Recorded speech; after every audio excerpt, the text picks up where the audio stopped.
এখন বাজে ভোর 4:30। আর দেখুন বাইরেটা একদম অন্ধকার অন্ধকার রয়েছে। আর এখনই আমরা সবাই উঠে গেছি, কারণ যেহেতু গুরু বাবার মেয়ের বিয়ে, তো ওখানে যাব, তো একটু তাড়াতাড়ি রেডি হতে হবে, নয়তো আবার যেতেও পারবো না। তো প্রথমেই উঠে পড়ে ভিডিওটি এডিট করে নিয়েছিলাম, তারপরে এই যে রেডি হব, সেই জন্য জামা কাপড় সমস্তটাই বের করছি। শাড়ি পরে যাব না, যেহেতু বাসে যাব, তো এই চুড়িদারটাই পরে যাব। আর এখানে কিছু জুয়েলারি বের করে নিলাম, ওগুলো পরে নেব। আর একটু কাজল তো দিতেই হবে চোখে। আর তারপরে এই যে আংটিটাও বের করেছিলাম, কিন্তু ওটা আর পরা হয়নি, কারণ আর ভালো লাগেনি আংটি ফাংটি পরতে। আর এই যে লিপস্টিক, ফেস পাউডার আর ওগুলো সব বের করে নিলাম। আর এই যে দেখুন, আগের দিন বলেছিলাম না যে চুড়িগুলো যেগুলো পরেছি দেখাবো, তো এই যে দেখুন, ভালোই লাগছে বলুন। আগের চুড়িগুলোর তুলনায় এগুলো কিন্তু দেখতে বেশ ভালো লাগছে। তো এগুলোই পরে নিলাম। এবার চলুন আমি রেডিটা হয়ে আসি। আর এই যে আমি আর আমার ভাই দুজনেতেই রেডি হয়ে গেছি। কেমন লাগছে আমাদের দুইজনকে অবশ্যই জানাবেন। Hello everyone, good morning. কেমন আছেন সবাই? আশা করছি সবাই খুব ভালো আছেন, সুস্থ আছেন, আর আমরাও বেশ ভালো আছি। আমার আজকের আরও একটি নতুন ব্লগে আপনাদের সবাইকে স্বাগত জানাই। আজ সোমবার, আর এখন সকাল 5:30 মতো বাজে। আর এখন থেকে আমি আমার আজকের ব্লগটি শুরু করলাম। তো প্রথমেই বাসে চেপে গেছিলাম, তারপর বাস থেকে নেমে এই যে টোটোয় উঠে পড়েছি। আর দুই বাবা মিলে ওখানে মিষ্টি নিতে গেছে, মানে আমার শ্বশুর বাবাও যেহেতু এসেছে, আর আমরা এখানে টোটোতে ওয়েট করছি। তো ওরা এলেই আর কি টোটোটা ছেড়ে দেবে। আর এই যে দেখুন, এদিকের পরিবেশটা না খুব ভালো, মানে অনেক গাছপালায় ভর্তি। আর এদিকের ওয়েদারটা অনেকটাই ঠান্ডা, কিন্তু কি বলুন তো, এত লোকজন তো সে কারণেই না একটু গরম লাগছিল বটে। তো এই যে দেখুন, খুবই সুন্দর লাগছিল ওয়েদারটা। আর গাছপালাগুলোও তো বাবা বলছে এদিকে দেখ পটল চাষ হয়েছে, ওগুলোও একটু দেখা। তো ওই পটল বাড়িটাও আর কি দেখিয়ে দিলাম। আর ওই যে দেখতে পাচ্ছেন, এটি হচ্ছে আমার গুরুদেবের বাড়ি। মানে আমরা সবাই আর কি এই গুরুদেবের কাছেই দীক্ষা নিয়েছি। তো বুনুর যেহেতু বিয়ে, মানে গুরু বাবার মেয়ের, তো উনিও তো আমার, মানে ও তো আমার বোনই হচ্ছে। তো ওর বিয়ের জন্যই আর কি এখানে আসা। আর এই যে দেখুন, প্যান্ডেল আরে সব কিছুই করেছে। আর ইনি যে আসছেন না, উনি হচ্ছে গুরু বাবার দাদা। তো উনি আর কি পুজো করবেন, সেজন্যই আসছিল। আর এদিকে দেখুন, ঘরের মধ্যে চলে এসেছি। তারপর মা আবার, মানে গুরু মা আবার মিষ্টি আর বোঁদে দিয়ে দিয়েছে। তো ওটাই আর কি সবাই মিলে খেয়ে নিলাম। আর তারপর চলে এসেছিলাম প্যান্ডেলে। এসে পরে এত গরম করছিল না, আর যেহেতু মাঠের মাঝে তো একটু রোদটা লাগছিল, তো কিন্তু একটু বসার পরে আর খুব একটা গরম লাগেনি। ভাবলাম অল্প কটা মুড়ি খেয়ে নিই, ঘর থেকে তো সেরকম কিছু খেয়ে আসেনি। আর এদিকে দেখুন, সবাই মিলেই বসে পড়েছি, মা, আমি, আমার শ্বশুর বাবা, ভাই। আর এই যে এখানে মুড়ি দিয়ে দিয়েছে, বোঁদে আর মুড়ি। তো ঘুগনি না শেষ হয়ে গেছিলো, তো এই দিয়েই আর কি খেয়ে নেব। অনেক দেরিতেই আসা হয়েছে, কিন্তু আসলে এদিকে সবাই তাড়াতাড়ি খেয়ে নেয়, তো সেই কারণেই আর কি শেষ হয়ে গেছে। আর তারপর দেখুন, সবাই মিলে রেডি হয়ে গেছি। বুনুকেও আমি রেডি করিয়ে দিয়েছি, মানে আমি শাড়িটা পরিয়ে দিলাম আর কি। আর তারপর আমিও রেডি হয়ে গেছি। আর এদিকে একটা ভাই পেপসি কিনেছিল, তো ওই পেপসিটাই আর কি খেলাম। ছোটোবেলায় অনেক খেতাম, তারপর থেকে তো আর খাওয়াই হয় না, তো ওটাই একটু খেলাম, খুব ভালো লাগছিল। আর এদিকে বুনুর গায়ে হলুদ হবে, তো একটু ফুলগুলো আর কি পরিয়ে দিচ্ছিল, যাতে ফটোটা ভালো আসে। বন্ধুরা, আগের দিন তো কোনো ভিডিও দিতে পারেনি, এটা তো রবিবারে শ্যুট করা, মানে বিয়েটা হয়েছিল রবিবার, আর রিসেপশনটা হয়েছিল সোমবার, আর আমরা বাড়ি আসছিলাম মঙ্গলবার। তো এই ভিডিওটা তো মানে সোমবারে পোস্ট করার কথা, রবিবারের ভিডিওটা, কিন্তু যেহেতু মানে আমি এডিট করে উঠতে পারিনি, তো সে কারণে আর কি দুটো ভিডিও আমি একসাথেই করে দিচ্ছি, রিসেপশন আর বিয়ে। আর তারপর ভিডিওটা আমি মঙ্গলবার পোস্ট করব। বন্ধুরা, আমার আপনাদের কাছে একটাই অনুরোধ, যে ভিডিওটা স্কিপ না করে পুরোটিই দেখবেন, আশা করি আপনাদের ভালো লাগবে। এখানে দেখুন, বুনুকে সবাই গায়ে হলুদ দিচ্ছে, আমরা তো দেব না, মানে এমনিতেই আমাদের গুরু শিষ্য নেওয়া আছে, হয়তো গায়ে হলুদটা দেওয়া হতো, কিন্তু কি বলুন তো, আমাদের এমনিতেই এখন একটু অসুবিধা চলছে, তো সে কারণে দেওয়া যাবে না। আর এদিকে দেখুন, তারপরে ওই চাল কলাই আর কি ওগুলো মাখা হবে, তো পান পাতায় করে ওপর থেকে তেল ঢালা হচ্ছে। তো এরকম আর কি আমাদের বিয়েতেও হয়, মানে আমাদের ঘোষ বাড়িতে আর কি। আর এটা তো ব্রাহ্মণ বাড়িতে আর কি বিয়ে একটু অন্যরকমই বটে। তো এদিকে দেখুন, আমার শাড়ি পরার লুকটাও আর কি শেয়ার করলাম। প্রচণ্ড ঘাম দিচ্ছে, এত গরম যে কি বলবো আপনাদের।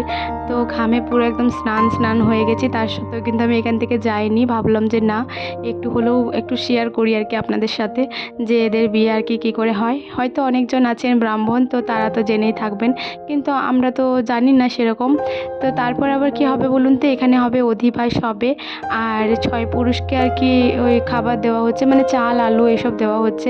এত সব তো জানি না, তো যেটুকু দেখছিলাম শুনছিলাম, তো সেটুকুই আপনাদেরকেও বলার চেষ্টা করছি। তো গায়ে হলুদ তো প্রথমে হয়ে গেছে। তারপর আবার কিছুক্ষণ পরে এই যে এসছে, এবার কন্যার পুজো হবে।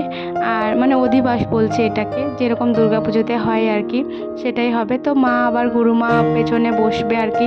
তারপর গুরুমার আঁচলটায় আবার শিল্পা বুনুর মাথায় দেওয়া হবে।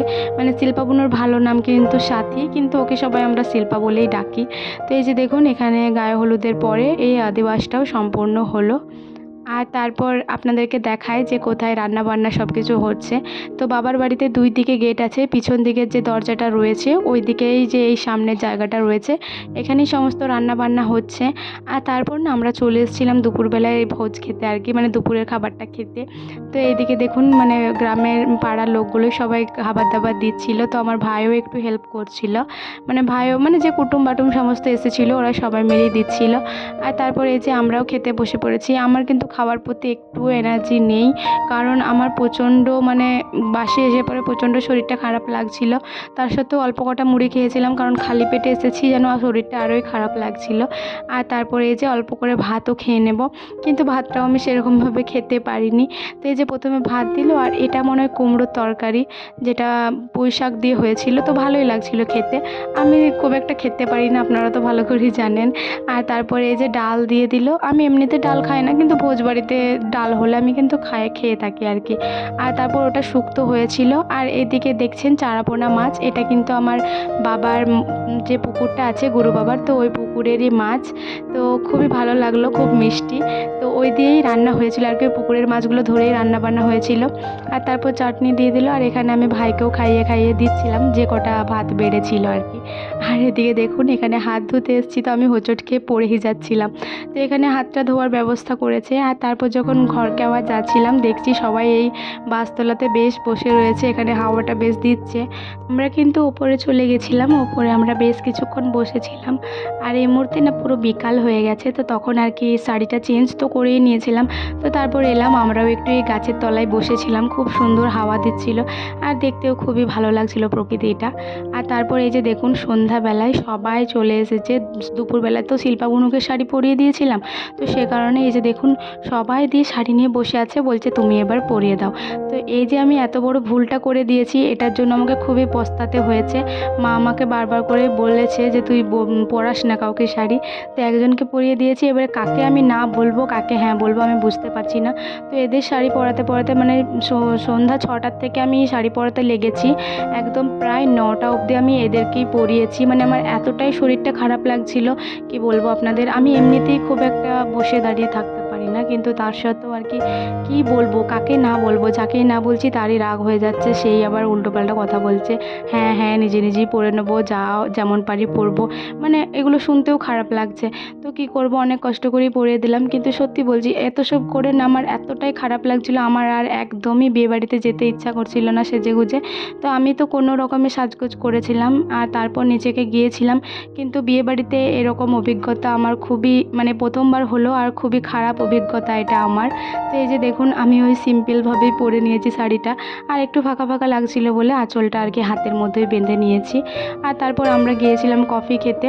ভেবেছিলাম বিয়েবাড়িতে ফুচকা খাবো, কফি খাবো, আরও কত মজা করব, কিন্তু এতটাই মানে ক্লান্ত হয়ে গেছি, আর খালি পেটে ছিলাম, তো তার রাগটা আরোই যেন বেড়ে যাচ্ছে। তো প্রচণ্ডই খারাপ লাগছিল। আমার শুধু একটা কথা মনে হচ্ছিলো আমি না এলে ভালো করতাম, তো এমনটাই লাগছিল। তো এখানে 2 কাপ কফি নিলাম। ভাই আবার ভিডিওটা বন্ধ করে দিয়েছিল বলে আমার প্রচণ্ড রাগ হয়ে গেছিলো। তো এখান থেকে মানে আমি খেতে গিয়ে আবার উঠে চলে এসেছিলাম। তো উঠে আসার পরে এই যে দেখছি বর এসেছে, তাই বরেরও একটু ভিডিও করে নিচ্ছি, বরকেও দেখে নিন আপনারা। আসলে কি হয়েছিল জানেন তো, খেতে গিয়ে ওখানে গিয়ে মানে বসেছি আমরা, আর ক্যাটারারের লোকগুলো মানে লোকাল ক্যাটারার, তো ওরা আর কি নিজেদের ফ্যামিলিদেরকে জন্য জায়গা রেখে দিচ্ছে। আমরা বসছি, ওরা বলছে জায়গা আছে। তাই আমি বলছি যে আপনারা ক্যাটারিং করতে এসেছেন, ক্যাটারিংটা করুন, কে বসবে কোথায় বসবে সেটা তাদের নিজস্ব ব্যাপার। তো ওই করে একটু ঝামেলা হয়ে গেল, দিয়ে আমি আর বসলামই না, আমি ঘুরে প্রায় চলেই গেছিলাম, ভেবেছিলাম আর খাবোই না। কিন্তু আমার শরীরটা এতটাই অসুস্থ লাগছিল, মানে আমার পুরো মানে মাথাটা ঘুরে যাওয়ার মতো অবস্থা। তাই মা বললো যে চল অল্প করে খেয়ে নিবি। আমার মাও রেগে মেগে চলে এসেছিলো, কিন্তু কী আর করবো, তারপর আবার এই যে এলাম। তো এরকম অভিজ্ঞতা আমার জীবনে প্রথমবার হয়েছে, আর খুবই খারাপ অভিজ্ঞতা। আমি আর কখনো চাই না যে এরকম অভিজ্ঞতা আমার হোক। তো প্রথমেই এই যে খাবারের প্লেট দিয়ে দিল, আর তারপর স্যালাড, সস আর একটা ভেজিটেবল চপ দিল, আর তারপর এই যে ফ্রাইড রাইস আর চানা মশলা। তো ওই দিয়েই অল্প খেলাম, মানে এই ফ্রাইড রাইসটাই আমার খাওয়া হয়েছিল। তারপরে সেরকম ভাত আমার খাওয়া হয়নি। ভাত দিয়েছিল, ডাল দিয়েছিল, আর ওদিকে পটল চিংড়ি পোস্ত, আর তারপর হয়েছিল মাংস। তো সব খাওয়া দাওয়া সেরে আমরা না বাবাদের যে ওই ধারের যে বাড়িটা ছিল আর কি, পুরনো বাড়ি, ওই ধারের একটা বাড়িতে শুতে গেছিলাম, মানে বাবার বন্ধু বলতে পারেন। তো ওদের বাড়িতে শুতে গেছিলাম, যেহেতু বাবাদের বাড়িতে অনেক লোক। তো তারপর এটা হচ্ছে তার পরের দিনের সকালে, মানে বিয়ের পরের দিনে আর কি। তো ওই ব্রাহ্মণদের তো রাত্রে বিয়ে হয় না, রাত্রে শুধু মালা বদলটা হয়, সকালেই বিয়ে হয়। তো সকাল সকাল বাবা আবার ফোন করে ডেকে দিল। সকালবেলাতেই এই যে 6টার সময় উঠে চলে এলাম, প্রচণ্ড ক্লান্ত, মুখ চোখ দেখেই হয়তো বুঝলেন। তো ওদের থেকে হেঁটে হেঁটে চলে এলাম, আর তারপরে এই যে দেখছি এদেরকেও আর কি সমস্তটা এদিকে রেডি হয়ে গেছে। তো বুনু রেডি হয়েছিল না, বুনুকে শাড়িটা পরিয়ে দিলাম, তারপরে এই যে নিচেকে নিয়ে এলাম। আর এদিকে দেখুন সবাই বসে পড়ছে, এরপরেই হবে আসল রিচুয়ালস। তো এদিকে মানে যে বুনুর বর, তো উনিও বসে পড়েছে। আর তারপরে এই যে এখানে যে হোম যজ্ঞ হবে, তো সে কারণে আর কি দাগ টেনা হয়ে যাচ্ছে। আমি এসব কিন্তু জানি না খুব একটা। আর তারপর ওকে একটা গামছা দিল, মানে বুনুর বরকে। তো গামছাটা পাগড়ির মতো করে বেঁধে নিয়েছে। আর এরপরে এই যে এখানে হোম যজ্ঞের জন্য যে হবন হবে, সেটার জন্য কাঠগুলো জ্বালানো হবে, তো সেটাই জ্বালিয়ে নিচ্ছে। আমি জীবনে প্রথমবার ব্রাহ্মণদের বিয়ে দেখছি, তো এদের রিচুয়ালসগুলো দেখার আমার খুবই ইচ্ছা ছিল। তো প্রথমে ওই যে হোমযজ্ঞ হলো, তারপর আবার বলছে পায়ে করে নাকি একবার পাটা ঠিলতে হবে। তো ওটাই আর কি হলো। তো সমস্ত রিচুয়ালসটা দেখলাম, তো আমি যতটুকু বুঝলাম আর কি, তো সেটাই আপনাদেরকে বলছি। আর তারপর এখানে না বুনুর বর আর কি যজ্ঞিতে ঘি দিচ্ছিল, আর বুনুকে বলছিল ওনার কাঁধটা ধরে রাখতে। তো ওই কাঁধটাই ধরেছিল। আর তারপর এখানে হবে খই পোড়ানো। তো প্রথমেই এই যে ওরা হাতে করে নিয়ে কয়েকবার পোড়াবে, তারপর আবার কুলোটা ধরে পোড়াবে। তো ওই দিক থেকে দাদা, মানে বুনুর যে দাদা আর কি, তো উনি আর কি খইগুলো দিয়ে দিচ্ছিলেন। তো প্রথমে হাতে করে পোড়াবে, তারপর আবার কুলোটা ধরে পোড়াবে। তো তারপর আবার এই যে পায়ে করে শিলটার উপরে উঠিয়ে দিল, আর তারপর শিলটাতে পাটা রেখেই আর কি খইগুলো আগুনের মধ্যে ঢালতে হবে। তো ওইভাবেই ঢেলে নিচ্ছিল। আর তারপর আবার কি হলো, এই যে এক পা ঘুরিয়ে নিল। তো আমি তখন ভিডিওটা অফ করে দিয়েছিলাম, তো অর্ধেকটা থেকেই আর কি ভিডিওটা অন করলাম। তো এটাই এক পা ঘুরিয়ে নিল, তারপর আবার এখানে দাঁড়ালো। আর এদের অনেক রিচুয়ালস, মানে বসে বসে আমি শুধু ঘামছিলাম জানেন। আর এই যে তারপর আবার যে কুলোটার মধ্যে বাকি যে খইগুলো ছিল, ওগুলোও সমস্তটাই পুড়িয়ে দেওয়া হলো। তো তারপর আবার কী হবে বলুন তো, এখানে যে পান পাতাগুলো দিয়েছে, ওই পান পাতাগুলোতে হেঁটে হেঁটে যেতে হবে। তারপরে ওই শিলনোড়াটার উপরে পাটা রাখতে হবে। তো প্রথমে একটি পা দিতে হবে, তারপরে আবার বা পাটা, মানে পেছনের পাটা তারপরে আগের পানটাতে দিতে হবে। তারপরে আবার ওইভাবেই আর কি যাচ্ছে, তো দেখে হয়তো আপনারা বুঝতে পারছেন। আর তারপরে ওই শিলটার উপরে চাপতে হবে। আর তারপর এই যে ইনি হচ্ছেন সম্ভবত বুনুর বরের বৌদি, তো উনি আর কি বুনুর মাথাতে একটু জল ছিটিয়ে দিলেন। আর তারপর যেটাই করে আর কি ঘি ঢালছিল, তো ওটা একটু ঘিটে ঢালার পরে বুনুর সিঁথিতে দিয়ে দিতে হবে। আর তারপর এখানে বসে বসেই ধ্রুবতারা দেখানো হচ্ছিল। আর তারপর হচ্ছিল বুনু এখানে পায়ে ধরেছিল, আর ওনাকে আশীর্বাদ, বুনুকে আশীর্বাদ করছিল বুনুর বর। তো ওটাই আর কি হলো। আর তারপর এই যে এখানে হবে সিঁদুরদান। তো অনেক মানে বসে থাকার পরে এবার সিঁদুরদানের পর্ব। আর এই যে আমাদের কনের বিয়ে একদম সম্পূর্ণ হলো। একদম অন্য একটা জীবন শুরু হয়ে গেল। মেয়েদের বিয়ের আগের জীবন, বিয়ের পরের জীবন, এবার অনেক পার্থক্য। আর নতুন একটা জীবন, নিজেকে মানিয়ে গুছিয়ে সমস্তটাই সাজিয়ে গুছিয়ে নিতে হবে। তো সমস্তটাই কমপ্লিট হয়ে গেল। আর তারপর আমরা এলাম, এই যে আমার শ্বশুরমশাই আজকের ঘুগনি রান্নাটা করেছে সকালের।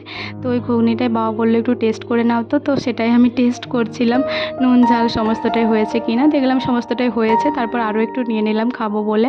আর মা এদিকে যে ভেজিটেবল চপগুলো বেড়েছিলো, ওটাই আমাকে একটা দিল, তো ওটাই খেলাম। আর এদিকে দেখুন বিয়ে তো হয়ে গেছে, আমি আর নিচেকে যাইনি বিদায়ের সময়। তো ওপর থেকে আর কি এই ভিডিওটা করেছি। ওরা এবারে যাবে বাড়ি, তো সে কারণেই সবাই মিলে আর কি বসে পড়ছি।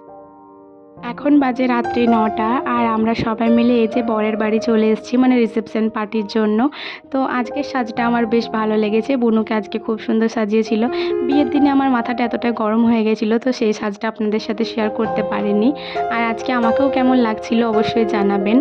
তো তো তারপর এই যে খেতে চলে এসেছি। এদের বাড়িতেও আর কি সেম মেনু, মানে শুধুমাত্র পোস্তটা হয়নি, বাকি ওখানে যা মেনু ছিল সেম, একদম সেম টু সেম। বন্ধুরা, বিয়ের দিনের তুলনায় আমার আজকের মনটা আর কি অনেকটাই শান্ত। আগের দিন সত্যি কথা ওদের সবাইকে শাড়ি পরাতে গিয়ে আর এত সব মানে কাণ্ড করতে গিয়ে আমার মানে খিদেতে আর আমার মাথা পুরো গরম হয়ে গেছিলো। তো সে কারণে আমার শরীরটাও একদমই ভালো ছিল না। আর আজকের সন্ধ্যাটা কিন্তু আমার কাছে খুবই ভালো কেটেছে। আজকে বেশ ফুচকা টুচকা সবই খেলাম আর খুব ভালোও লাগলো। আগের দিনও তো খাবো ভেবেছিলাম, কিন্তু এর আগের মাথায় আর কিচ্ছুটি করা হয়নি। এদিকে দেখুন বুনু আরে সবাই ডান্স করছে, মানে বুনু আর বুনুর বর, তো ওদেরই আর কি ভিডিওগ্রাফি হচ্ছিল। তো আমিও একটু ভিডিও তুলে নিলাম। খুব সুন্দর ডান্স করছিল, এত জোরে ঘোরাচ্ছিল, আমার তো ভয় লাগছিল যে পড়ে যায় না আবার। বন্ধুরা, 2 দিনের ভিডিও মিলে এই যে একটি ভিডিও করে দিলাম। ভিডিওটি আপনাদের কেমন লাগলো অবশ্যই কমেন্ট করে জানাবেন। ভালো লাগলে লাইক করবেন এবং সাবস্ক্রাইব করে আমার চ্যানেলটির পাশে থাকবেন। আর আবারও দেখা হবে কালকে একটি নতুন ভিডিওর সাথে। ততক্ষণের জন্য সবাই ভালো থাকুন, সুস্থ থাকুন আর সাবধানে থাকুন।